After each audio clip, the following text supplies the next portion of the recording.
This outline is designed to expand the fascinating data about planetary gravity and jumping into a comprehensive 3,000-word cinematic script. By weaving scientific facts with vivid what-if scenarios, we can transform a list of statistics into an immersive space odyssey. Transitioning from the grand historic legacy of Hubble's lens to the very physical forces that govern our bodies, we find ourselves grappling with the invisible architect of all motion, gravity.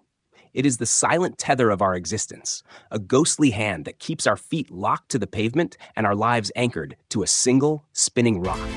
On Earth, we take this relationship for granted, jumping a modest half-meter into the air as if it were a universal law.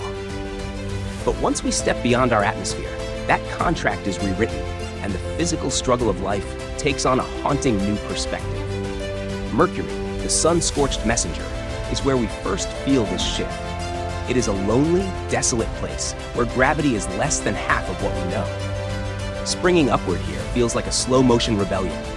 You would soar 1.2 meters high, suspended briefly in a sky that offers no comfort. But this newfound lightness is a cruel irony. To stand on the day side of Mercury is to stand in a furnace at 427 degrees Celsius, feeling the radiant heat of the sun like the breath of a dragon. There is a deep, quiet suffering in this landscape, where the silence of a 176-day morning is broken only by the expansion of heat-stressed rock. Then there is Venus, Earth's twisted, suffocating twin. Here, gravity feels familiar, allowing a 0.6-meter jump that mirrors home, but the air itself is an enemy. Standing on Venus is not just about weight. It is about the crushing weight of a thick, toxic sky that wants to flatten you under a pressure 90 times greater than our own. It is a world of eternal, yellowish gloom where sulfuric acid clouds hide the stars, reminding us that even if gravity lets us stand, the very atmosphere can turn a planet into a beautiful, impenetrable tomb. Phobos is a moon on death row, spiraling closer to Mars every century, destined to be torn apart by tidal forces and scattered into a ring of debris. We are watching the slow birth of a new ringed world, built from the bones of a moon that dared to get too close. Leaving the fragile, rocky outposts of the inner system behind, we cross the invisible threshold of the asteroid belt to face the true monarchs of the void, the gas giants. There is a primal fear that comes with approaching Jupiter, a planet so massive that it doesn't just sit in space. It bends the very fabric of reality around it. Standing, or rather hovering, above the king of planets, you realize that ground is a concept that no longer exists. If you were to find a footing on a theoretical platform amidst its swirling clouds of ammonia and helium, your body would feel like it was made of lead. A jump here is a pathetic struggle against a titan, reaching only 0.2 meters. It is a crushing, humbling weight that reminds you of Jupiter's sheer dominance. Its gravity is so powerful it has held a storm, the Great Red Spot, in a frantic, swirling dance for over 4 centuries. Looking into that crimson eye, you realize it could swallow our entire Earth and still have room for more, a haunting testament to the scale of our own insignificance. Further into the frozen dark, we encounter Saturn, the crown jewel of our solar system.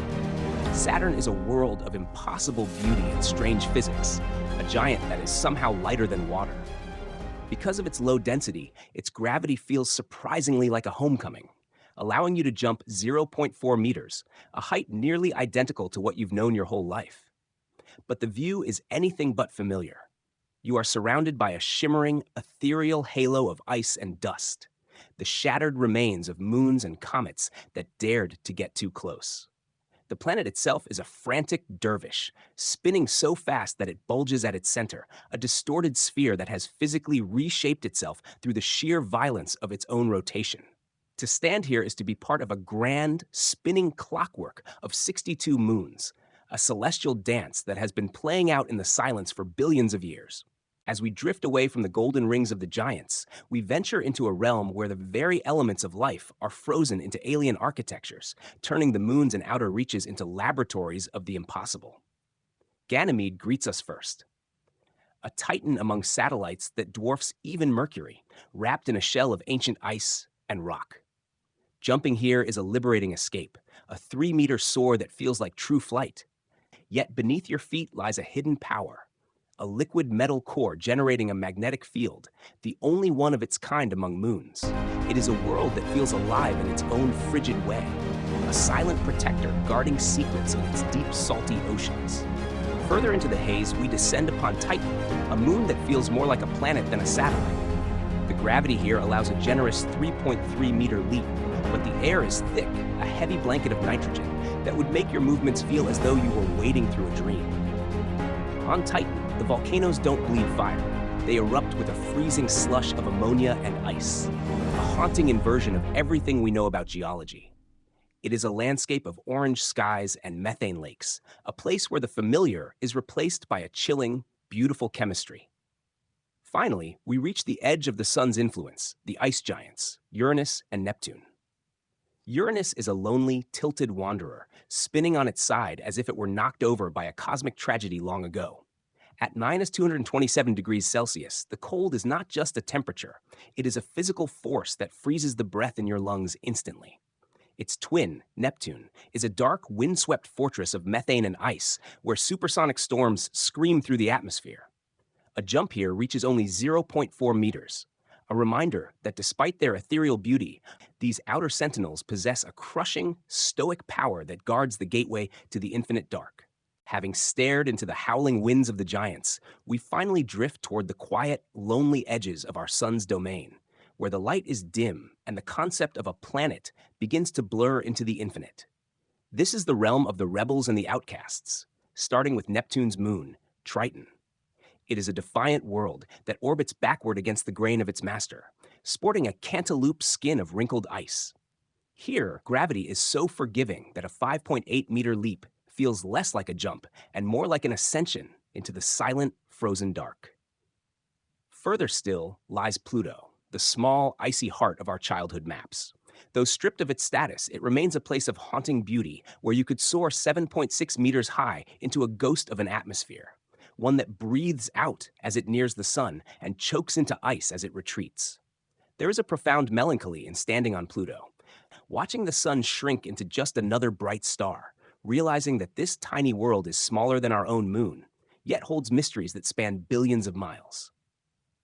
Finally, we reach Eris, the cold catalyst of the Kuiper Belt that forced us to redefine our place in the stars. A jump of 5.5 meters here brings you face to face with the true scale of the void, a vast, silent frontier that simply does not care for our human classifications. Standing at the edge of this abyss, looking back at the invisible speck of Earth, the realization hits. Our labels of planet or moon are just whispers in the dark. We are explorers not because of the distance we travel, but because of the wonder we carry. Whether we are jumping centimeters or meters, we are all just trying to see a little further into the dark, proving that our curiosity is the only thing in this universe stronger than gravity. Our journey across the solar system is more than a simple exercise in physics.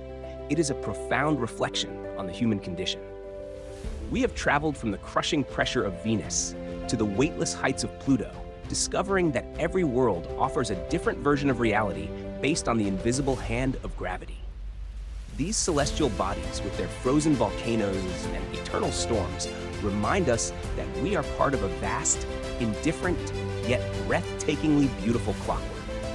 While our bodies are finely tuned for Earth's 0.5-meter jump, our spirits are built for the infinite. We are the only creatures we know of who look at a distant, freezing rock like Triton and wonder what it feels like to stand there. This cosmic odyssey proves that while we may be physically tethered to a single planet, our curiosity is the bridge that allows us to walk among the stars.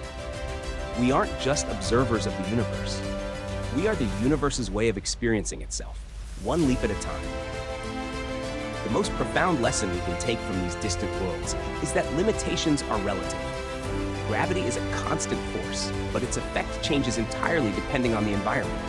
What feels like a heavy, impossible burden on Jupiter becomes a soaring opportunity on Ceres. In your current life, you may feel weighed down by gravity, be it stress, expectations, or failures. However, this journey teaches us that when you change your perspective or your planet, your capabilities change too. If you feel stuck, don't just try to jump harder. Try to change the environment or the mindset you are operating in. Understand that your perceived limits are often just a result of where you are standing right now, not who you are. If you could choose one planet or moon from our journey to visit and experience that unique leap for yourself, which one would it be and why? Please share your choice in the comments below so we can see which destination captures our community's imagination the most. If you enjoyed this cosmic exploration, please consider subscribing to the channel. Your support gives us the motivation to keep creating deep, insightful content for you to enjoy.